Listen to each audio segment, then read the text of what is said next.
Assalamualaikum warahmatullahi wabarakatuh. Selamat pagi adik-adik mahasiswa. Pada hari ini kita akan melanjutkan materi tentang biokimia, yaitu pada topik lipid ya. Mungkin sebelum-sebelumnya kalian sudah mempelajari tentang pengantar biokimia, kemudian enzim, peranannya di dalam proses metabolisme, lalu juga mungkin sudah mempelajari tentang karbohidrat dan juga metabolismenya serta bioenergetika. Maka pada hari ini, pada kesempatan kali ini kita akan belajar tentang lipid ya. Nah, kalau kita lihat gambar di sini ya, mungkin asumsi kita lipid itu adalah lemak-lemak di dalam tubuh begitu ya. Nah, sebetulnya lipid ini banyak sekali adik-adik bentuknya di dalam tubuh, tidak hanya lemak saja ya, tapi juga bentuknya ada kolesterol, ada LDL, ada HDL, ada yang berfungsi sebagai pengangkut di dalam tubuh ya. Jadi ada juga yang berbentuk hormon begitu ya. Jadi banyak sekali sebetulnya yang strukturnya ini adalah lipid yang membangun tubuh kita gitu. Jadi kalau definisinya, lipid ini merupakan molekul-molekul biologis yang tidak atau sedikit larut di dalam air. Itu karakteristik dari lipid. Kemudian fungsinya di dalam tubuh sendiri adalah sebagai sumber energi. Jadi selain karbohidrat, lipid ini juga memiliki fungsi sebagai sumber energi yang nantinya dia akan diubah menjadi ATP atau energi di dalam tubuh kita melalui proses metabolisme tentu ya. Yang kedua adalah cadangan energi ya, apabila di dalam tubuh sudah menipis begitu ya karbohidrat, kemudian nantinya akan dibongkarlah cadangan-cadangan energi ini, cadangan-cadangan lipid ini pada jaringan adiposa ya atau jaringan lemak, itu akan dibongkar untuk dibentuk energi kembali ya. Jadi fungsi lipid yang kedua ini adalah sebagai cadangan energi. Lalu yang ketiga, lipid juga menyusun membran ya. Mungkin kita sudah pernah mempelajari sebelumnya bahwa membran sel kita itu tersusun dari lipid bilayer ya. Ada dua lapis lipid ya, sehingga disebut dengan lipid bilayer, yang mana struktur daripada membran ini tidak hanya lipid tetapi juga ada protein membran ya yang berfungsi sebagai reseptor, ada juga yang untuk kanal keluar masuknya makromolekul seperti itu ya. Jadi itu yang ketiga, fungsi yang ketiga menyusun membran sel. Lalu yang keempat adalah isolator terhadap panas, begitu ya. Jadi lipid ini juga berfungsi untuk menjaga panas di dalam tubuh kita supaya kita tetap hangat seperti itu ya. Jadi dia berfungsi sebagai isolator panas. Kemudian yang berikutnya adalah pembentukan beberapa hormon ya. Jadi hormon ini di dalam tubuh ada dua bentuk. Jadi ada yang hormon berbentuk lipid atau steroid, ada yang berbentuk protein ya. Kalau yang lipid-lipid berbentuk kalau hormon yang berbentuk lipid ini biasanya memang tidak larut di dalam air ya, dan juga peranannya misalnya ada contohnya hormon-hormon reproduksi ya, misalnya adalah estrogen, progesteron ya, itu berbentuk lipid. Kemudian lipid ini berfungsi sebagai pelarut dari vitamin-vitamin yaitu A, D, E, dan K. Kemudian lipid juga menyusun ciri-ciri kelamin sekunder pada wanita maupun pria ya, yang tadi karakteristik daripada hormon steroid yaitu adalah hormon reproduksi ya, misalnya estrogen progesteron untuk wanita dan testosteron untuk pria, ini sebagai penciri pada kelamin sekunder. Kemudian pelindung organ juga gitu ya. Jadi dia menyusun bagian yang disebut dengan jaringan adiposa, di mana jaringan adiposa itu berada di lapis setelah hipodermis, yaitu lapis kulit yang paling bawah, kemudian dia juga berfungsi melindungi organ kita. Dengan adanya lipid ini nanti kita terlindungi dari misalnya benturan, ya, dia akan menjadi bantalan-bantalan pada organ-organ vital di dalam tubuh kita.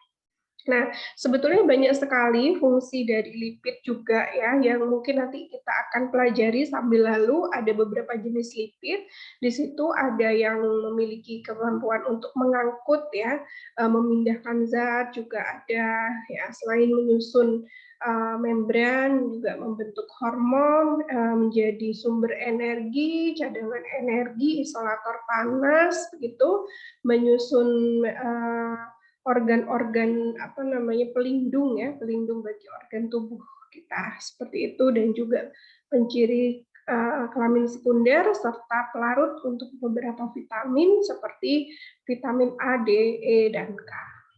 Nah, untuk jenis-jenis lipid ini ada yang disebut dengan asam lemak, kemudian gliserida, lalu non-gliserida, dan lipid kompleks ya. Jadi seperti halnya karbohidrat maupun protein, lipid ini ada yang rantai pendek, ada juga rantai panjang. Jadi bentuk sederhana daripada lipid ini adalah asam lemak ya, atau trigliserida gitu. Ya. Ini beberapa jenis dari lipid, mulai dari lipid yang sederhana, ada asam lemak, kemudian ada gliserida, ini terdiri dari gliserida netral dan trigliserida. Trigliserida ini berarti ada 3 gliserida yang menyatu begitu membentuk trigliserida, lalu fosfogliserida. Di sini dia terkonjugasi dengan fosfat ya, sehingga membentuk fosfogliserida. Kemudian ada juga yang non gliserida ya. Contohnya ada sphingolipid, ada steroid, dan juga mungkin kita kenal malam ya, itu juga ada kandungan lipid ya, biasanya dari hewan gitu ya. Kemudian yang keempat adalah lipid kompleks yang strukturnya panjang ya, terdiri dari misalnya lipoprotein. Lipoprotein berarti ini lipid terkonjugasi dengan protein atau berkombinasi dengan protein. Kalau glikolipid berarti lipid terkonjugasi dengan gliko atau karbohidrat ya, glukosa seperti itu. Nah, kita masuk ke asam lemak ya. Jadi yang pertama, lipid yang paling sederhana ini disebut dengan asam lemak. Terdiri dari rantai hidrokarbon, kemudian rentang ukuran karbonnya antara 12 hingga 24 ya. Lalu ada yang disebut dengan asam lemak bebas atau istilahnya adalah free fatty acid atau FFA. Nah, ada di mana asam lemak bebas ini? Dia ada di dalam plasma darah ya, dan terikat dengan albumin ya. Jadi dia bebas ada di dalam darah, plasma darah, kemudian dia terikat dengan albumin ya. Jadi fungsi daripada protein darah albumin ini adalah untuk mengikat asam lemak bebas gitu ya. Kemudian perbedaan antara asam lemak ya, antara satu jenis asam lemak dengan asam lemak lainnya, itu yang pertama adalah panjang rantai hidrokarbonnya. Jadi kan tadi kisarannya 12 sampai 24. Jadi berbeda panjang hidrokarbonnya, maka jenis asam lemaknya juga berbeda ya. Misalnya karbonnya 12 berbeda nanti dengan yang 13 dan sampai 24. Ini yang menentukan perbedaan jenis asam lemak satu dengan asam lemak yang lain. Yang kedua adalah dari derajat ketidakjenuhan ya, yaitu adanya sejumlah atom karbon yang mempunyai ikatan rangkap gitu ya. Jadi banyak sedikitnya ikatan rangkap ini menentukan kejenuhan ataupun ketidakjenuhan dari lipid gitu ya. Kalau kita kenal dulu ada lipid jenuh dan tak jenuh, ini perbedaannya adalah dari banyak sedikitnya ikatan rangkap gitu ya. Semakin banyak ikatan rangkapnya, maka lipid akan semakin kejenuhan lipidnya akan semakin tinggi.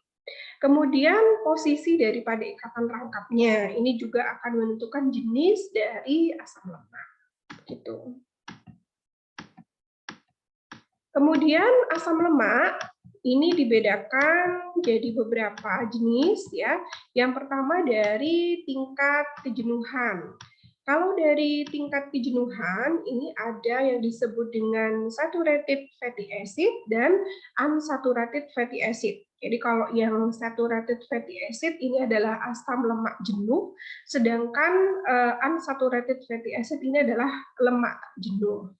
Nah, untuk lemak tak jenuh ini ada polyunsaturated fatty acid atau PUVA, di mana rantainya banyak ya, poli gitu ya. Jadi asam lemaknya ini bergandeng-gandeng membentuk beberapa asam lemak yang menyatu. Jadi dia membentuk polyunsaturated fatty acid.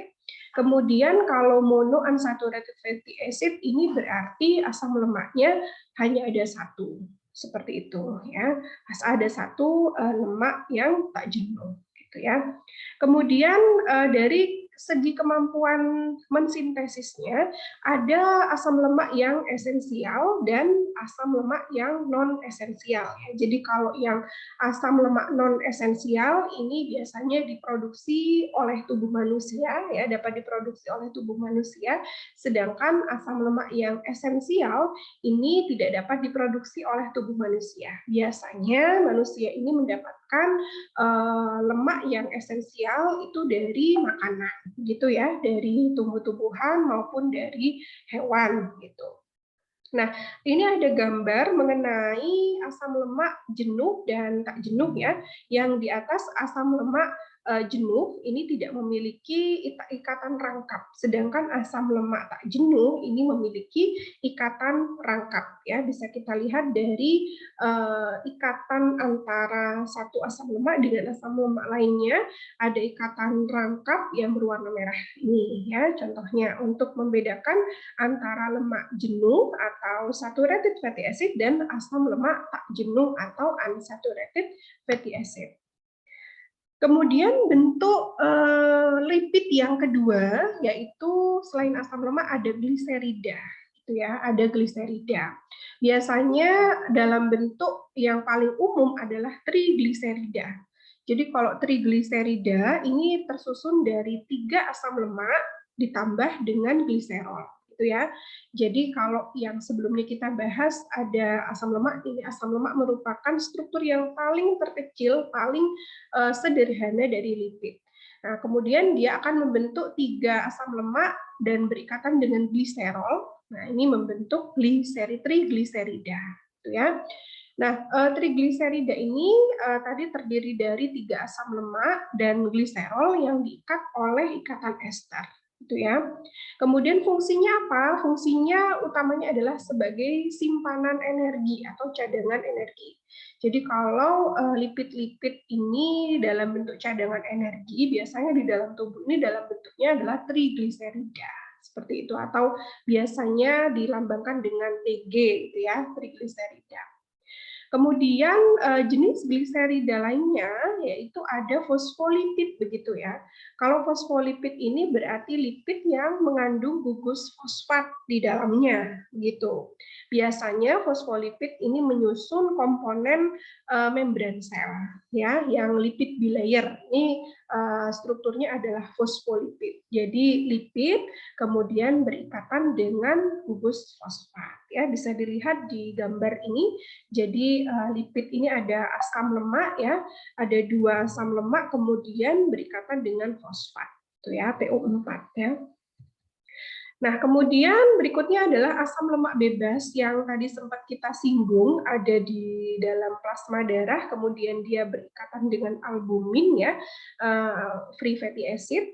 Ini bila lemak sel akan digunakan sebagai energi, tadi kan simpanannya adalah berbentuk trigliserida ya. Kemudian trigliserida ini kalau dia akan dipakai, itu kan dia kan cadangan atau simpanan energi. Ketika dia dipakai, maka trigliserida akan dihidrolisis menjadi asam lemak dan gliserol. Jadi dipecah begitu ya, dipecah menjadi asam lemak dan gliserol.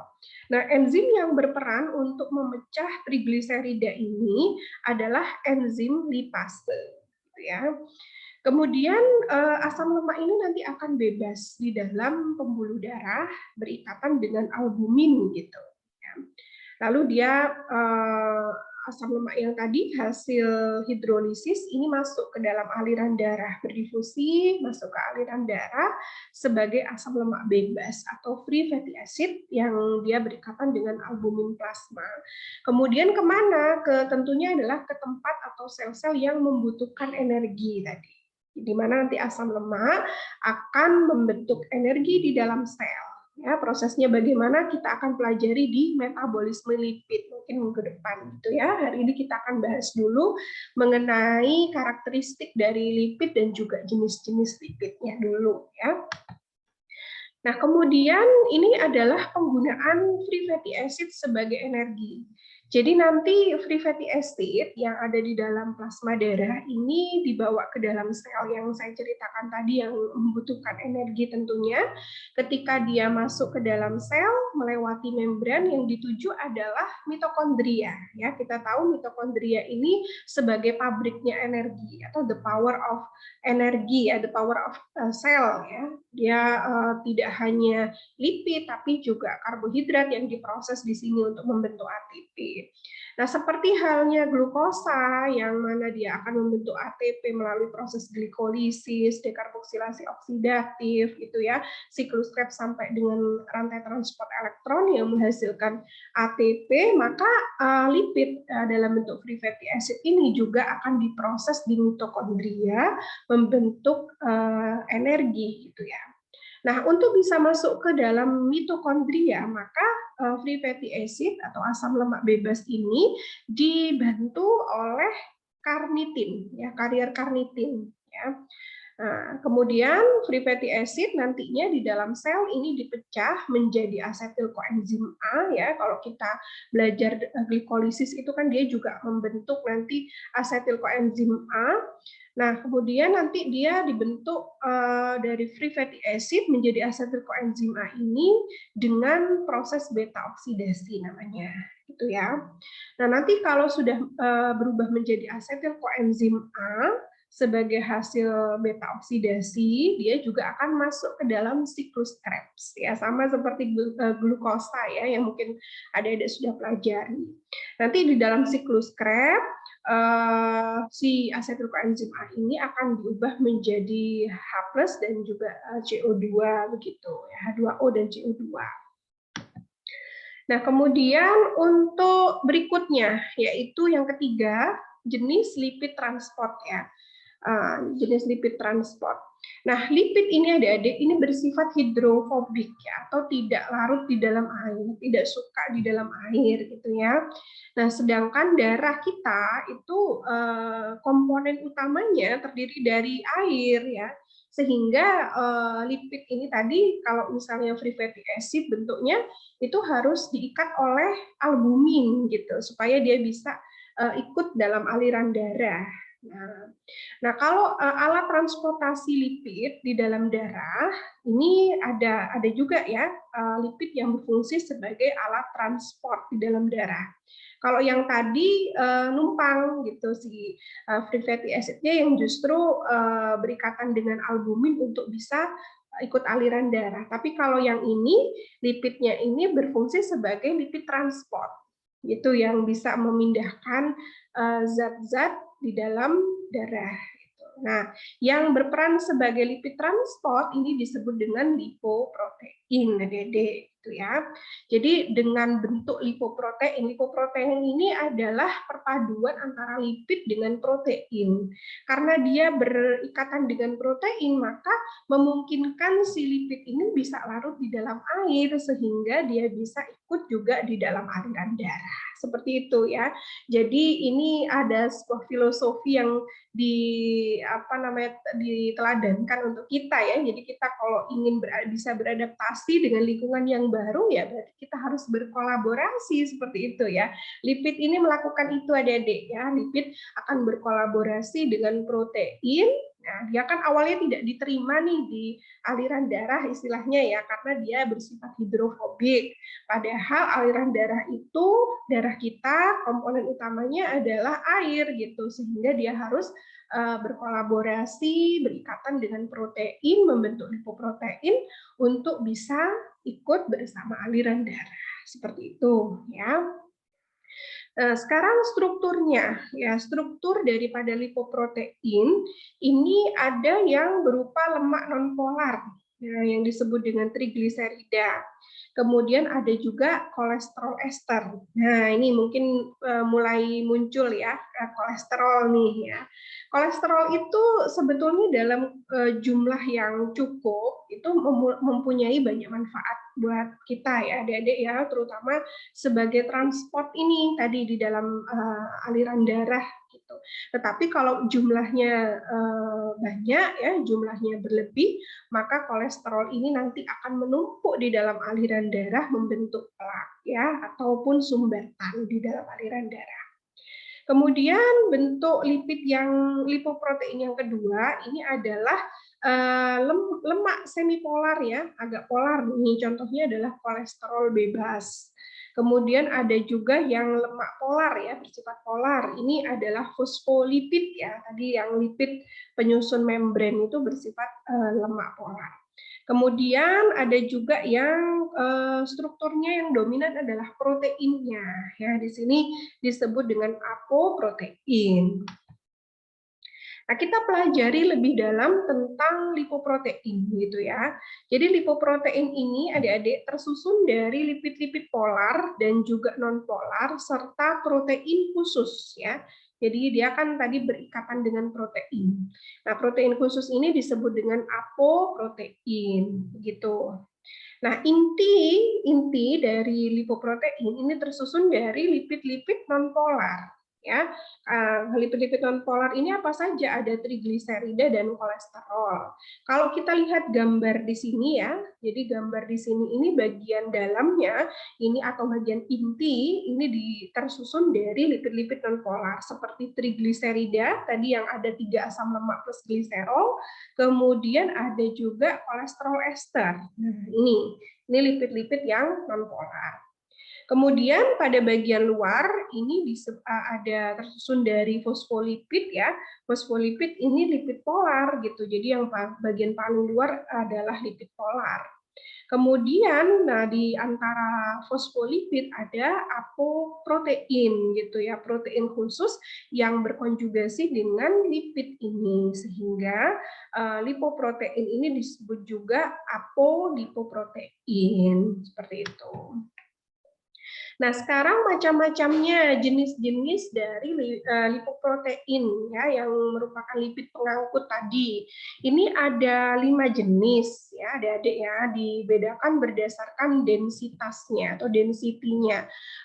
Seberapa besar kandungan lipid maupun proteinnya begitu ya. Nanti kita akan pelajari lebih dalam. Yang pertama adalah kilomikron. Itu ya. Yang kedua adalah VLDL atau very low density lipoprotein, ya, very low density lipoprotein. Kemudian ada yang ketiga adalah IDL atau intermediate density lipoprotein. Lalu yang keempat adalah LDL, ini adalah low density lipoprotein, dan yang kelima adalah HDL atau high density lipoprotein. Nah, kalau digambarkan seperti gambar di sini ya, adik-adik ya. Jadi ini kilomikron. Kilomikron itu yang paling besar ya, adik-adik. Kemudian berikutnya adalah VLDL, IDL, LDL, dan HDL. Nah, ini tergantung dari struktur daripada lipid dan proteinnya, ya, kombinasi lipid dan proteinnya, menyusun kelima jenis lipoprotein tersebut. Nah, density di sini maksudnya adalah kepadatan. Kepadatan dari siapa? Kepadatan daripada komponen-komponen di dalam lipoprotein itu sendiri. Jadi kalau kita lihat di sini, gambar yang pertama ada kilomikron. Kilomikron ini didominasi oleh fosfolipid ya, yang warna kuning agak kehijauan ya ini. Ini kandungan fosfolipidnya yang paling besar. Kemudian diikuti dengan yang kuning trigliseridanya ya. Trigliseridanya yang paling banyak. Jadi kandungan lipidnya ini yang paling banyak ya, trigliserida, jenis trigliserida. Diikuti oleh fosfolipid, baru kolesterol dan juga apoprotein. Jadi kandungan proteinnya ini paling sedikit ya di kilomikron, sedangkan kandungan lipidnya ini paling banyak. Jadi dari faktor density atau kepadatan lipidnya ini yang paling besar di kilomikron. Kemudian yang kedua adalah very low density lipoprotein. Di sini trigliseridanya sudah mulai berkurang, tetapi kandungan fosfolipid dan kolesterolnya semakin bertambah ya, lebih banyak. Kemudian apoproteinnya juga hampir imbang ya, hampir menyamai ya fosfolipid maupun kolesterol. Lalu ada lagi LDL. Nah, LDL ini low density lipoprotein, low-nya rendah ya, berarti density daripada proteinnya di sini yang rendah. Nah, density daripada proteinnya rendah bisa kita lihat nih di trigliseridanya lebih banyak ya. Yang trigliseridanya lebih kecil, kolesterolnya yang lebih banyak. Nah, yang warna abu-abu ini lebih banyak. Kemudian si fosfolipidnya juga lebih banyak daripada trigliserida, tetapi yang paling dominan adalah kolesterol. Kemudian apoproteinnya, proteinnya juga lebih banyak sedikit ya, tetapi yang dominan di low density lipoprotein ini adalah kolesterol. Kemudian yang terakhir adalah HDL, high density lipoprotein. Kalau high density lipoprotein ini adalah apoproteinnya ini yang paling dominan ya. Jadi bentuk proteinnya yang lebih banyak dibandingkan dengan komposisi lipidnya, yaitu kolesterol, trigliserida maupun fosfolipid. Nah, di sini ya Dede, kalau kita pernah membaca HDL itu lebih aman ya, lipid yang lebih baik, lipid baik dibandingkan dengan LDL. Kalau LDL itu lipid jahat begitu ya. Maksudnya apa sih sebetulnya? Maksudnya ya ini dari densitas lipoprotein ini.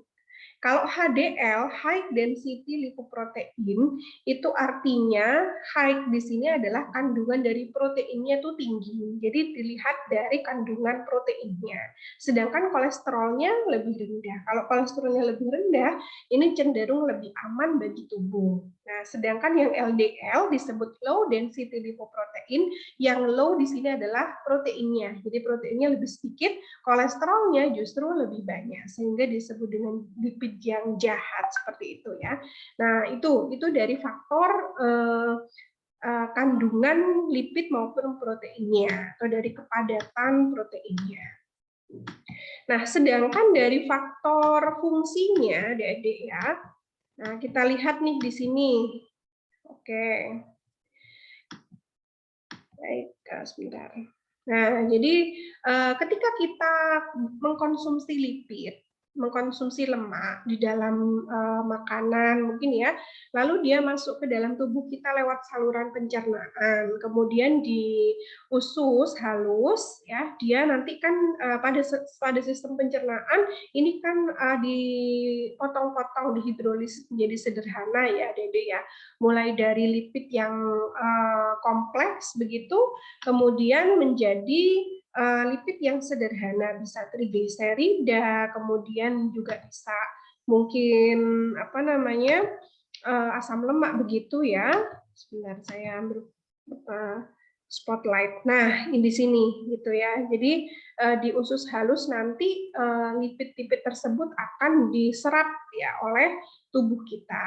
Itu biasanya ya lewat vena porta hepatica ya, kemudian dia diangkut oleh kilomikron ini. Nah, kilomikron. Nanti kilomikron yang tadinya itu dia komposisinya adalah paling banyak adalah si trigliserida ya, trigliserida. Kemudian kilomikron ini akan menuju ke hepar ya atau hati atau liver. Nah, di sini nanti si kilomikron akan memasukkan mentransportkan ya lipid-lipid dalam bentuk trigliserida ya kemudian nanti akan diubah menjadi bentuk-bentuk lipid yang lain. Salah satunya adalah kolesterol. Nah, kemudian kolesterol ini nanti akan dibawa oleh lipoprotein lainnya yaitu VLDL atau very low density lipoprotein masuk ke pembuluh darah kembali ya. Ini mulai lebih banyak kolesterolnya, trigliseridanya mulai berkurang gitu ya karena sudah di metabolisme menjadi kolesterol begitu. Nah, kemudian nanti sepanjang pembuluh darah dia akan berikatan dengan protein ya, protein-protein apoprotein begitu sehingga dia bisa mengalir lewat pembuluh darah tadi begitu ya, membentuk IDL atau intermediate density lipoprotein.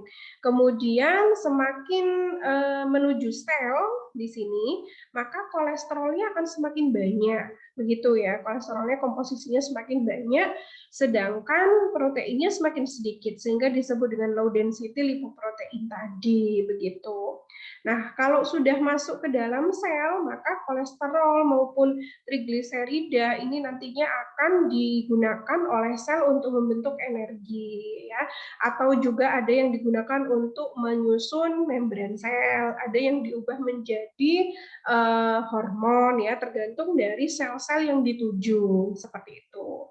Nantinya kalau lipid ini berlebih ya, maka kalau sudah sampai di dalam sel, dia akan diubah menjadi trigliserida sebagai cadangan energi. Ya, tadi kita sudah bahas itu ya, trigliserida banyak digunakan sebagai cadangan energi. Kalau dia diikat dengan fosfat membentuk membran sel, jadi fosfolipid begitu ya. Nah, kemudian kalau sudah dia berperan di dalam sel, maka si kolesterol tadi atau si kelebihan daripada lipid yang ada di sel ini nanti akan dimetabolisme lagi ke hepar. Nah, untuk bisa masuk kembali ke liver atau ke hepar, maka dia nanti akan diangkut kembali oleh aliran darah. Nah, dalam pengangkutan lipid dari sel yang dituju, sel tubuh, menuju ke hati atau hepar, ini dia nanti akan membentuk yang namanya HDL atau high density lipoprotein. Nah, high density lipoprotein ini kandungan proteinnya, apoproteinnya itu lebih tinggi densitasnya atau kepadatannya dibandingkan dengan kolesterol ya, sehingga disebut juga dengan lipid yang baik. Jadi fungsi daripada HDL ini nantinya adalah membawa kolesterol atau cadangan lipid dibawa kembali ke hepar ya untuk dimetabolisme seperti itu. Nah, dari sini, dari segi fungsi juga kita bisa tahu nih yang tadinya disebut dengan lipid jahat dan lipid baik gitu ya. Kalau dari sisi komposisi tadi kita sudah pelajari bahwa yang dimaksud dengan lipid jahat atau LDL itu karena apa? Karena densitas daripada proteinnya rendah atau low ya, sedangkan kolesterolnya tinggi. Sementara kolesterol itu berpotensi untuk menjadi plak atau sumbatan di dalam pembuluh darah. Sedangkan yang lipid baik atau high density lipoprotein, kalau dari segi kepadatannya tadi, kandungan proteinnya atau apoproteinnya itu lebih banyak dibandingkan dengan kolesterol sehingga disebut dengan lipid baik. Nah, kalau dari segi fungsi ini juga bisa kelihatan adik-adik ya. Kalau LDL itu cenderung membawa kolesterol menuju ke sel. Nah, di sini dia berpotensi terjadinya plak di dalam pembuluh-pembuluh darah. Karena dia membawa kolesterol yang banyak ya, bisa jadi di situ nanti akan menempel di dinding-dinding pembuluh darah ya atau endotelium, kemudian membentuk plak. Nantinya plak-plak ini bisa berkembang menjadi lebih banyak tumpukan-tumpukannya sehingga bisa menyempitkan pembuluh darah dan menyumbat aliran darah. Ya. Nantinya bisa terjadi aterosklerosis atau pengerasan pada pembuluh darah, kemudian terjadilah ruptur atau pecah pembuluh darah seperti itu. Sedangkan high density lipoprotein secara fungsional dia justru seperti bersih-bersih begitu ya Adik-adik ya. Jadi dia membawa kolesterol yang ada di sel ya, jangan banyak-banyak begitu ya, harus dimetabolisme kembali di hepar, lalu juga membawa lipid-lipid yang ada di pembuluh-pembuluh darah, kolesterol-kolesterol yang ada di pembuluh darah, sehingga dia disebut juga dengan lipid baik kalau dari sisi fungsinya ya. Nah, kemudian berikutnya adalah kita akan pelajari sedikit ya tentang masing-masing lipid lipoprotein yang bersifat pengangkut tadi. Yang pertama kilomikron ya. Tadi kilomikron ini kita tahu struktur terbanyaknya adalah trigliserida ya. Dia dibentuk di dalam epitel usus. Kemudian fungsinya adalah mengangkut lipid dari makanan ke sistem sirkulasi menuju ke hepar. Ya, paling banyak lipidnya adalah jenis trigliserida, sedangkan proteinnya masih rendah gitu ya, kolesterolnya juga masih rendah. Densitasnya paling rendah untuk protein ya di sini ya, trigliseridanya yang dominan. Lalu pembentukan kilomikron ini meningkat sebanding dengan semakin banyaknya jumlah trigliserida yang diabsorpsi gitu ya. Semakin banyak yang diserap oleh tubuh kita trigliseridanya, maka pembentukan kilomikron juga akan semakin meningkat. Kemudian secara partikel gitu ya, ukurannya paling besar, diameternya paling besar. Kemudian si kilomikron ini juga dapat membiaskan sinar bila kadarnya tinggi ya di dalam serum ataupun plasma ya. Bentuknya keruh gitu ya kalau semakin besar partikelnya atau semakin banyak kandungan kilomikronnya. Kemudian VLDL atau very low density lipoprotein. Ini dia fungsinya adalah mengangkut trigliserida dari hati ke jaringan ekstrahepatik atau sel-sel yang ada di dalam tubuh lainnya ya di luar hepar. Nah, VLDL ini dibentuk oleh sel-sel parenkim di hati gitu ya. Nah, VLDL ini mengandung kolesterol, fosfolipid, kemudian trigliserida juga ada ya dan juga protein. Nah, lipoprotein lipase atau enzim lipase untuk lipoprotein ini fungsinya adalah menghidrolisis trigliserida yang tadi dibawa paling dominan oleh kilomikron dari VLDL menjadi asam lemak gitu ya, menjadi asam lemak nantinya. Trigliseridanya dihidrolisis jadi asam lemak. Kemudian trigliserida ini kalau ada di beberapa jaringan ya, ada di jaringan ekstrahepatik misalnya di organ, trigliserida akan mengalami oksidasi, dia bersifat untuk sebagai cadangan energi ya, nantinya akan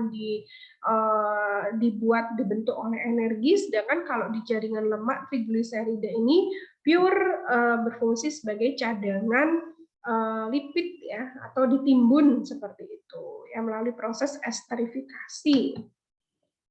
Berikutnya adalah IDL atau intermediate density lipoprotein. Nah, IDL ini bentuk peralihan adik-adik ya dari VLDL yang mana kolesterolnya tidak terlalu banyak ya dan masih seimbang dengan trigliserida maupun fosfolipidnya itu menjadi LDL. LDL itu kolesterolnya yang paling banyak.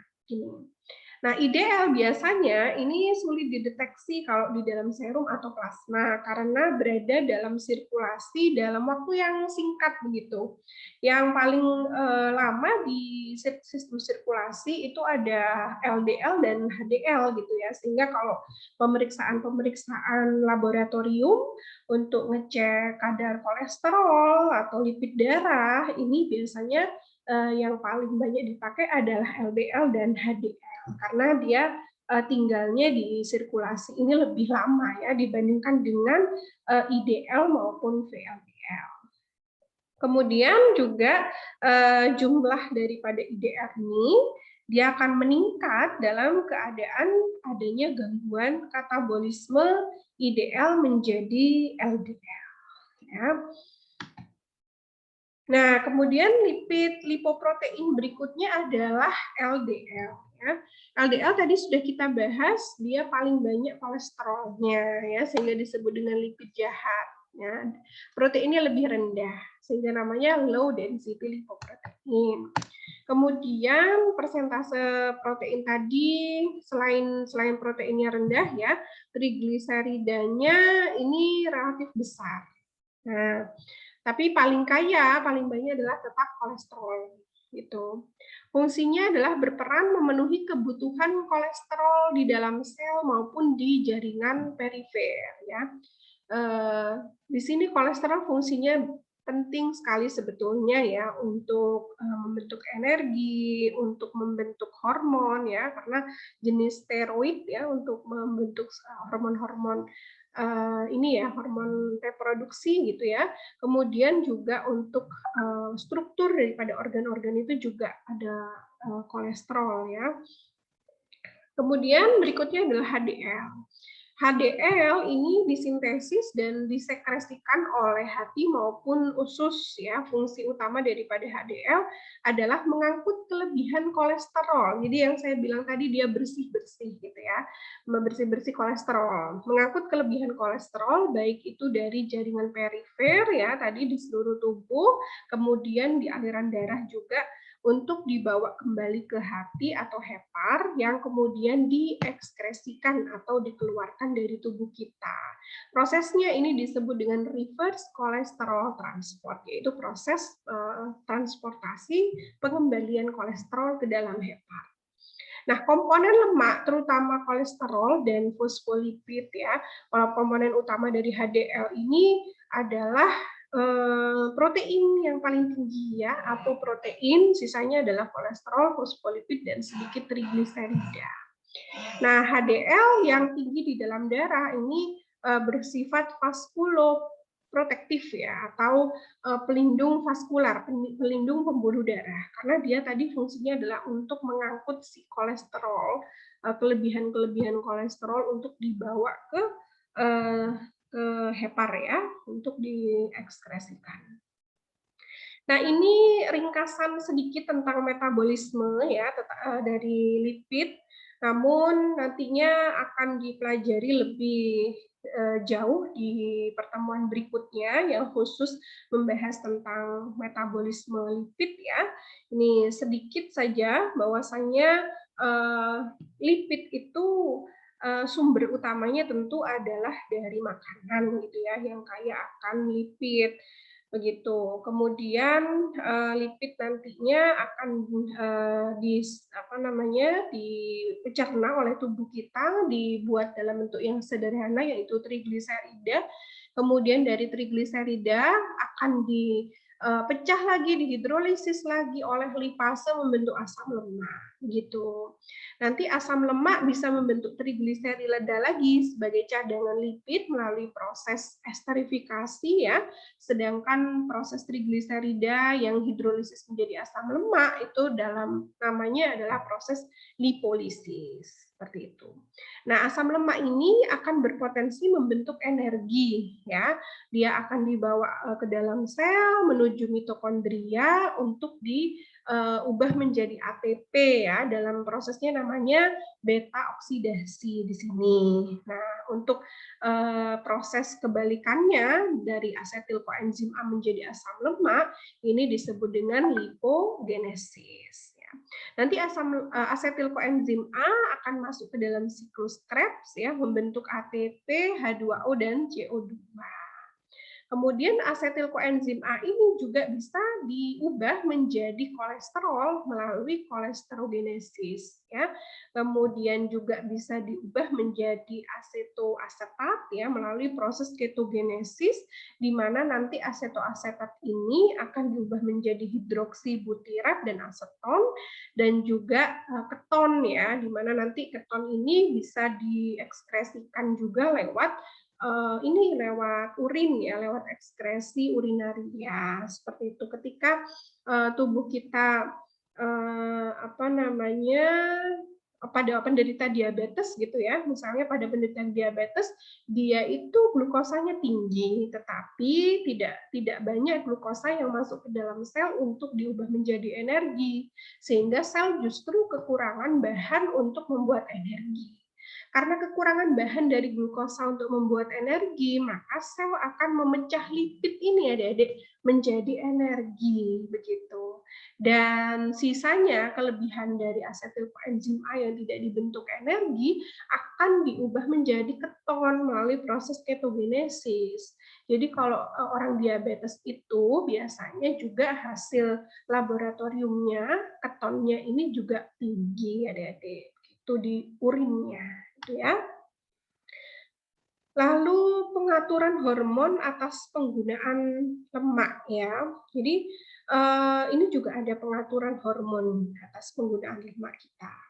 Penggunaan lemak tubuh ini terjadi pada saat kita gerak badan yang berat ya tentunya ya, yang tinggi aktivitas itu akan penggunaan lemaknya akan tinggi.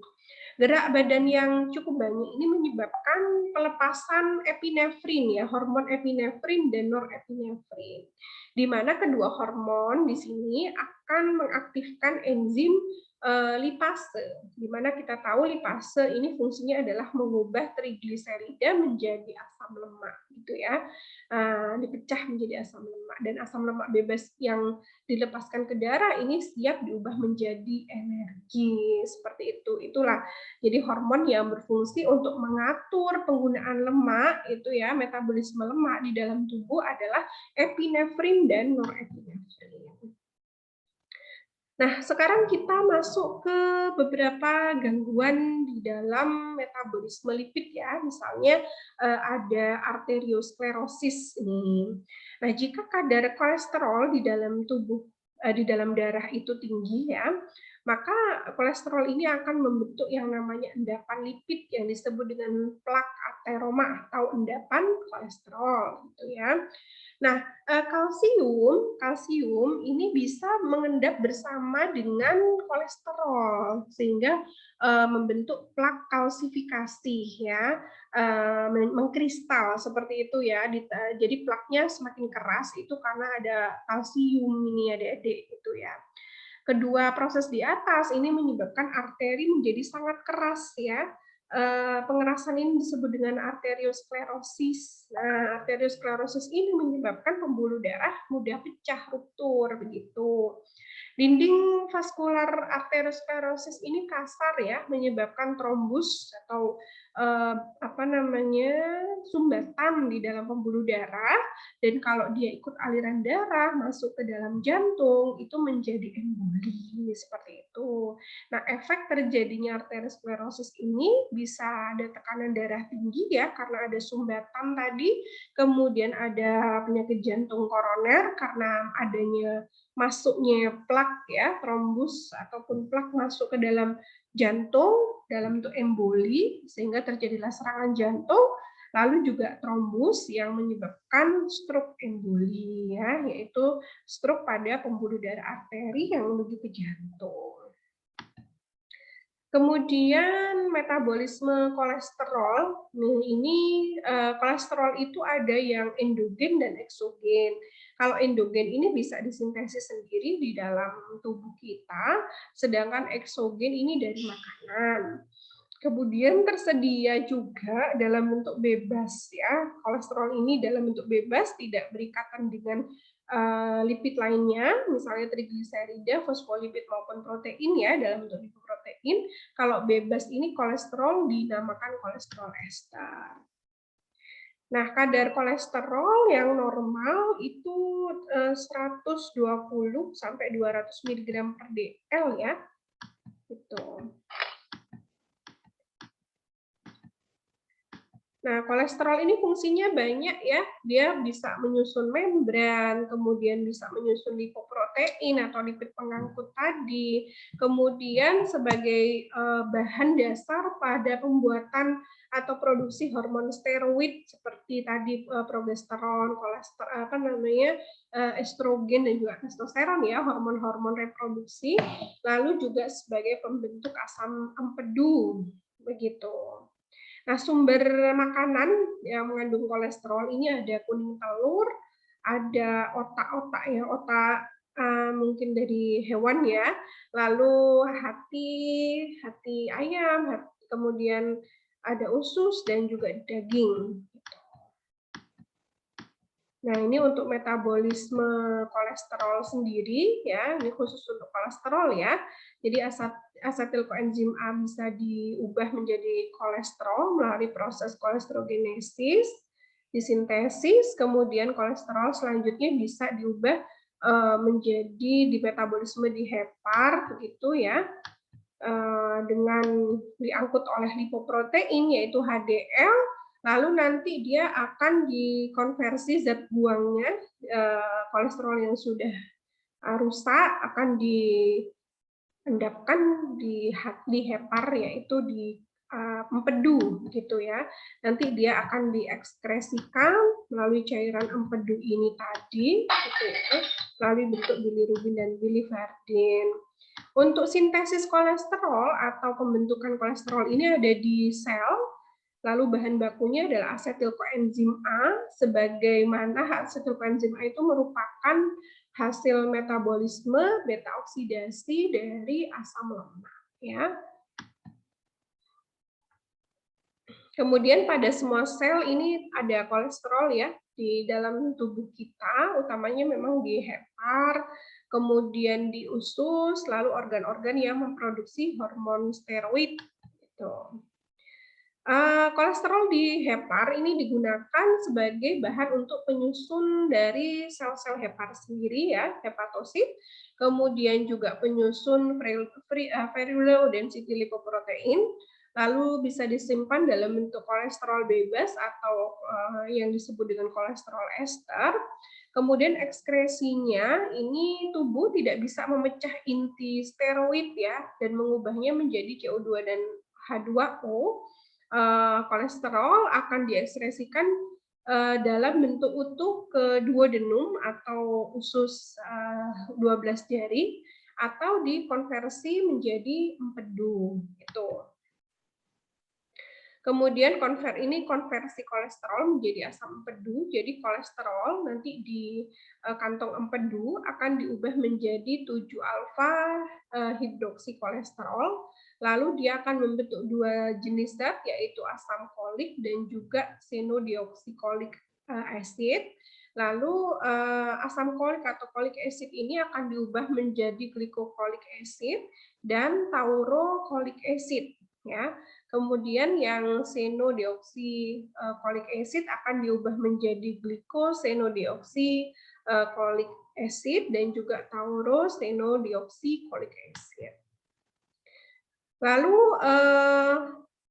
ini ya supersaturasi empedu ya di kantong empedu. Jadi empedu itu mengandung kolesterol ya, sisa-sisa kolesterol dan juga asam empedu dan fosfolipid itu yang terdapat dalam perbandingan yang optimal. Jika kadar kolesterol meningkat maka akan terjadi supersaturasi ya namanya ya. Nah, kolesterol yang mengalami supersaturasi ini itu memisah dan mengkristal ya, membentuk batu empedu ketika bertemu dengan kalsium ya, Dede ya.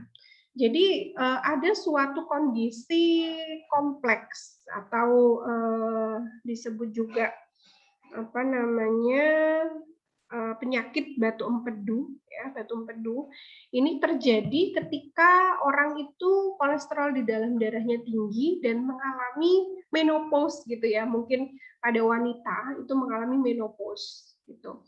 Menopause ini terjadi ketika usia tua ya, usia lanjut ya, di mana tubuh sudah tidak bisa memproduksi hormon estrogen yang merupakan hormon steroid ya, di mana si estrogen ini fungsinya adalah untuk mengikat kalsium di dalam tulang. Gitu ya. Kalau sudah tidak ada yang mengikat kalsium di dalam tulang, maka kalsium dari tulang akan masuk ke dalam aliran darah, lalu menuju ke salah satunya adalah ke kantong empedu ini, gitu ya. Nah, ketika dia bertemu dengan kolesterol, si kalsium ini, maka akan membentuk batu empedu. Ya, ini penyakit komplikasi daripada dislipidemia atau peningkatan lipid di dalam darah, kolesterol dalam darah, dan juga adanya mungkin faktor menopause ya, sehingga terjadilah batu empedu begitu. Jadi ini memang resikonya adalah bagi ibu-ibu atau wanita yang sudah menopause ya, dia terjadi pengeroposan tulang biasanya ya, dan kalsiumnya ini bisa kemana-mana gitu ya, bisa ke kantong empedu, dia nanti ketemu dengan kolesterol membentuk batu empedu, atau bisa juga ke ginjal gitu ya, akan bertemu juga di situ dengan kolesterol dan beberapa protein darah itu akan membentuk yang namanya batu ginjal gitu ya. Kemudian untuk menurunkan kolesterol, ini tentu diet rendah kolesterol ya. Nah, yaitu menurunkan intake atau makanan dari luar eksogen, faktor eksogennya dikurangi. Kemudian mengganti asam lemak yang jenuh dengan asam lemak polienoat ya, yang tak jenuh gitu. Yang punya ikatan rangkap ya, supaya tidak mudah diubah menjadi kolesterol. Mekanismenya adalah nanti asam lemak polienolat ini meningkatkan konversi dan meningkatkan ekskresi daripada kolesterol dan asam empedu. Lalu meningkatkan perpindahan kolesterol dari sirkulasi ke jaringan. Ini kolesterol LDL ya. Kolesterol LDL itu tidak boleh lebih dari 100 mg per dl kalau LDL kadarnya ya.